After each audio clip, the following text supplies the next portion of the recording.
Bonjour tout le monde, je me trouve au domaine des oiseaux à Mazères, toujours dans l'Ariège. Pour l'instant, il n'y en a pas.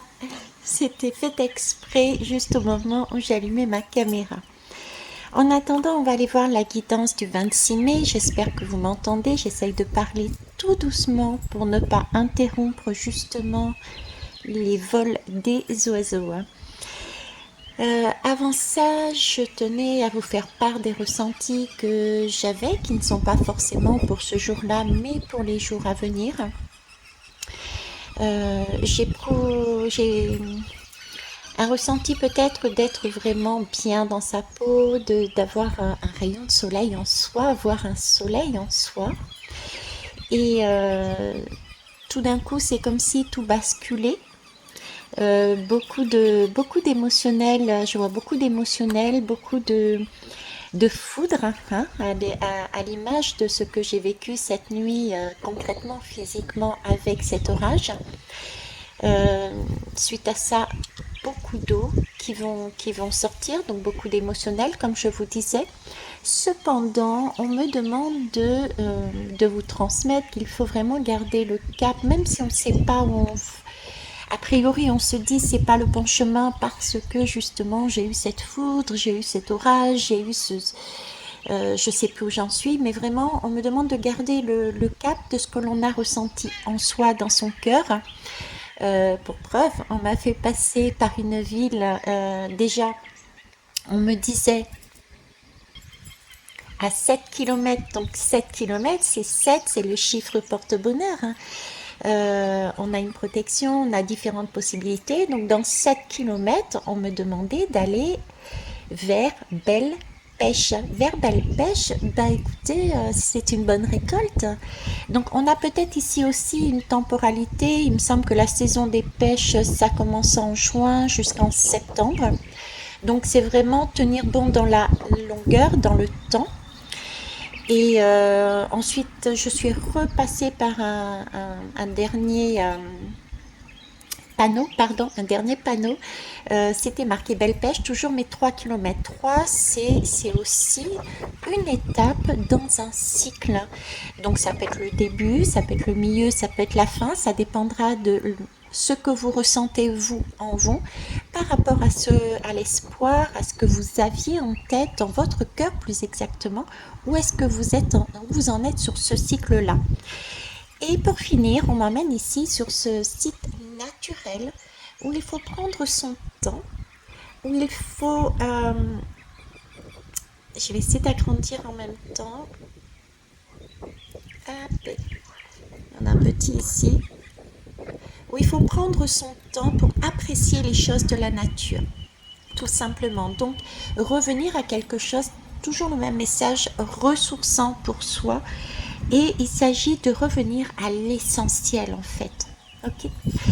Allez, on va aller voir la quittance du 26 mai. Je suis le grand-père de l'Est, maître de l'élément feu et de la spiritualité. Je viens te parler ce soir de répondre à l'appel. Répondre à l'appel, c'est quand tu sens que quelque chose te pousse dans une direction où tu ne pensais pas aller consciemment. Oui, ça peut se rapprocher justement de ce que je disais tout à l'heure. C'est le cœur nous dit quelque chose et honnêtement, si on réfléchit avec sa tête, on se dit c'est pas possible, on n'y va pas. C'est pas là que j'irai. Et pourtant, cette direction peut être une action que tu ne croyais pas capable de réaliser, mais cela peut être aussi quelque chose que tu n'avais même pas imaginé. Et quand soudainement cela vient dans ta tête et que tu es surpris, cela peut être un appel. C'est peut-être ça la foudre qui m'ont fait passer comme message. Répondre à l'appel, c'est oser emprunter ce chemin, même si tu ne perçois pas exactement où il va te mener. C'est faire confiance même si les premiers pas peuvent se faire dans le brouillard de l'incompréhension. Le 7 et le 3 de Belle Pêche. Cet appel n'est pas extérieur à toi, c'est une pulsion intérieure qui vient de ton cœur et qui te pousse à avancer.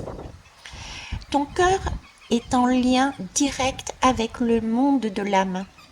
Écoute ton cœur, c'est cela, avoir foi. Ce soir, avant de t'endormir, tu peux te dire, j'écoute la pulsion de mon cœur, je réponds à l'appel et j'ai foi en la vie. Je vais me mettre un petit peu plus, voilà, comme ça, et on va aller chercher une lame. C'est l'oracle, eh ben tiens, c'est l'oracle de la vision intérieure.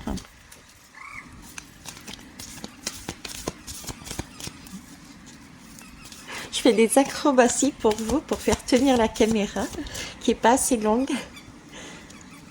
Je vous explique pas, vous seriez là, vous seriez mort de rire.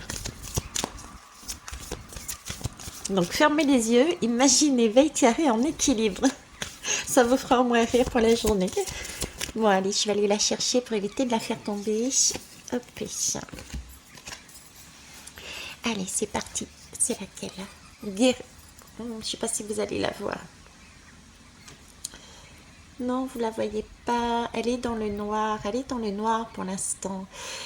Ok, alors vous allez devoir vous fier à ce que je vous dis et décris. Il s'agit de la lame de la guérison. On y voit un morceau de ciel bleu avec des nuages plus ou moins gris en fonction des uns et des autres, et des papillons qui s'envolent. Donc c'est vraiment une guérison qui, comme Belle Pêche, comme la saison, comme la temporalité qui me donnait, c'est une guérison qui va aller dans le temps pour moi, d'accord? Le texte me dit: redonne confiance à la part de ton être qui est en souffrance, corps, âme, esprit, car celui-ci est en pleine transformation. D'où cette demande de se ressourcer, de se retirer non pas du monde, mais de prendre des temps de pause à l'intérieur de soi, de son monde, pour récupérer. Pourquoi pas aller dans le site tel que j'ai sous les yeux ou un autre. Je vous souhaite en tout cas une belle journée. Je vais tout de même essayer de vous la montrer, cette lame. Elle est dans le noir pour l'instant. Je l'interprète dans le sens où si elle est dans le noir pour l'instant, c'est que ce n'est pas encore l'heure. Ce n'est qu'un début. Et le résultat se verra après. Mais je vais forcer les choses. Vous dites qu'on force les choses? Ok. Allez. Regardez. Eh bien, écoutez, vous avez vu partiellement, parce que même forcer les choses n'est pas correct. On voit se dessiner, mais on ne verra pas la finalité tout de suite. Je kiffe. Je vous souhaite une belle journée à tous et à toutes. Et à demain. Au revoir.